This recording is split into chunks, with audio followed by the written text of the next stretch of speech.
Hello, Lou Hamilton from Audible Elegance here in Cincinnati, Ohio, located on Montgomery Road in Old Montgomery, a few doors north of the Ribs King Montgomery Inn.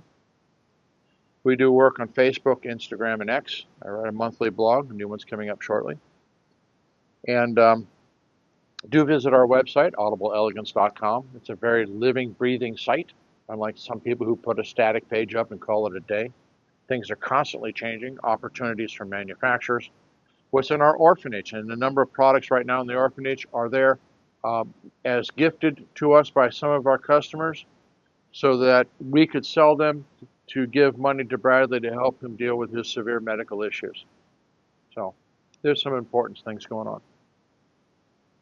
For those who hate the whiteboard, please turn the video off now because I'm going to use it. I don't have an overhead projector and I'm not going to do a click and point presentation. This is how I do things. That's it. One of the fun things I think about every once in a while is the wanderings of our industry. You know, where are we going and what are we doing? And kind of what really provided the drop that coagulated everything was getting into the discussion with some people about the Bose Acoustomass systems. And, you know, don't get me wrong, I'm not a fan of that type of stuff, but I do appreciate how well it was marketed and how well Bose did in selling it. But let's be honest, it was a smash hit. But it was part of what I call the mediocrity of music systems. And what I mean by that is somebody trying to take a concept and cutting down or dumbing down the quality of it one way or another, particularly when you're trying to sell it on a massive scale. So if we look at, you know, the original type of music systems, well, they were the Edison machines. You had and cranked them. We've got one here. I saw one that actually fits in a corner, but somebody beat me to it. They were attempting to have kind of a standard sort of, this is how music is done. But World War II brought along a different phenomenon, which was called the guys made it home alive. The United States was an economic powerhouse. We want the good life. And this is where things started to get interesting. And I say that because one of the first things that, as a small child, that I ran into was essentially the Fisher console. Now, it only had a record player in it. It didn't have an AM, FM radio on it.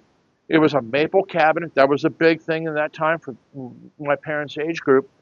And of course, it had the obligatory green light on the bottom, so you knew it was turned on. And that was music in the home, where they could go out and buy records. This was really the beginning of the 33 era.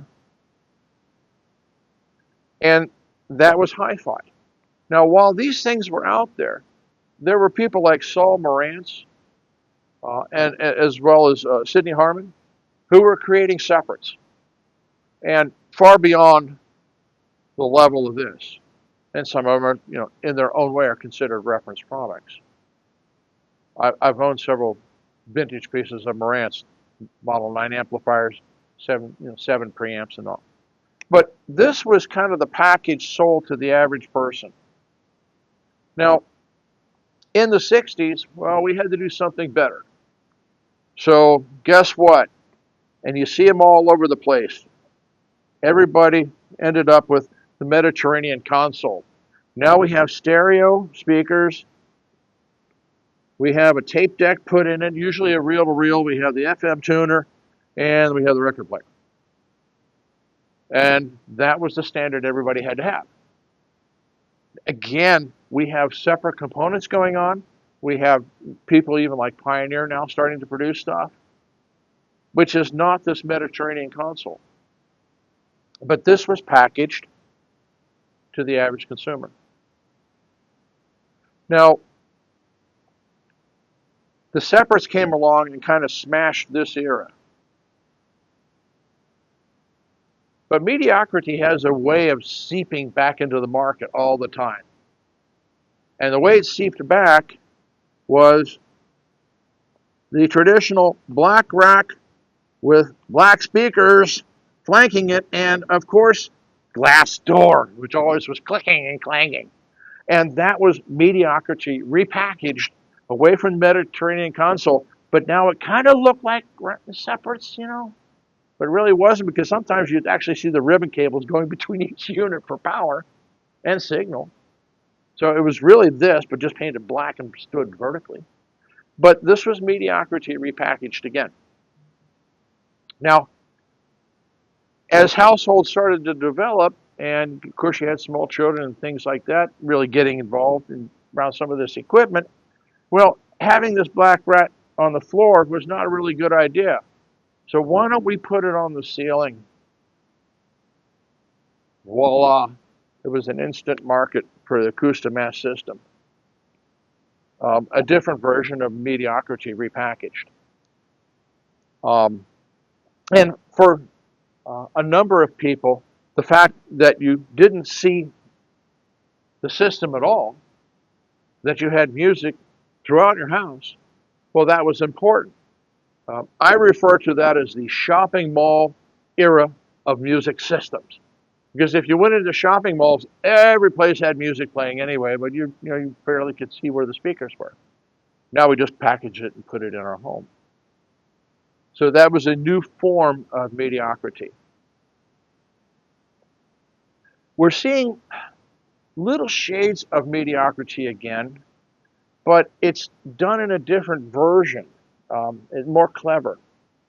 And it is more convenient, no question about it.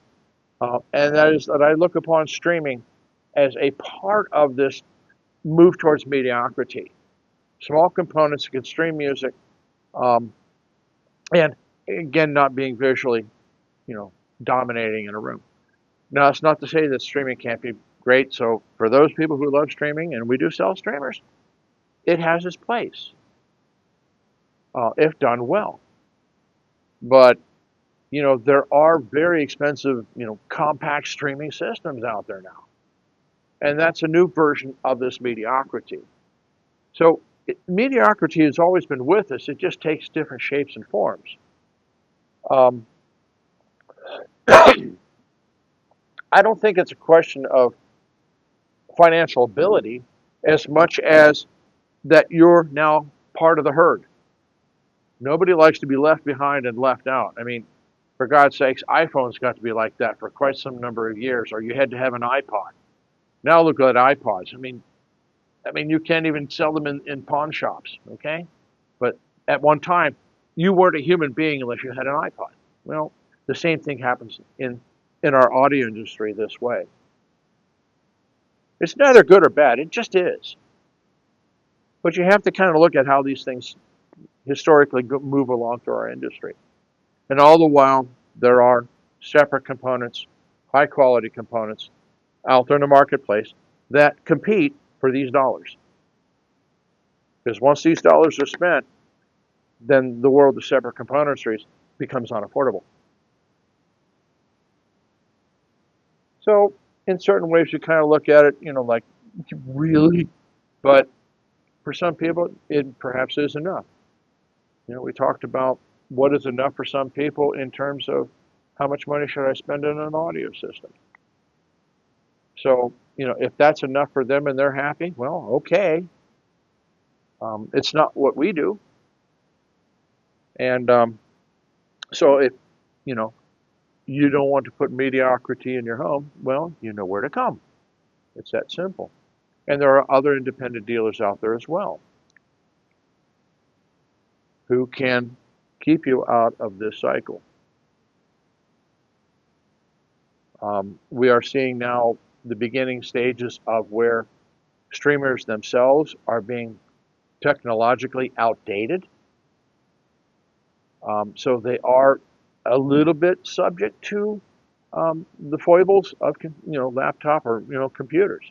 At some point, the software can't be updated in that unit. We're just starting to see that. A little piece here and a little piece there. Not much, but I wouldn't be surprised to see it continue. Um, People like Sonos essentially smashed their entire product line and came out with an entire new product line. So all of the old stuff became essentially orphaned. So Sonos type systems are another example of what I call mediocrity in every room. I shouldn't leave them out. Um, there are places for those stuff, you know. Um, you know, uh, there are attempts at building quality blue sound products, and then there are all sorts of blue sound products that you could probably find at Ollie's thrift store. Okay, it's everywhere, and it's meant to last a party or two, and then you'd put it in the garbage can. It served its purpose, kind of like aluminum foil, I suppose. So I just thought I'd just kind of cover this up because I think about these things and how we kind of muddle along with our industry. So if you liked it, fine. Uh, Sorry if I rambled, but that's what I do sometimes.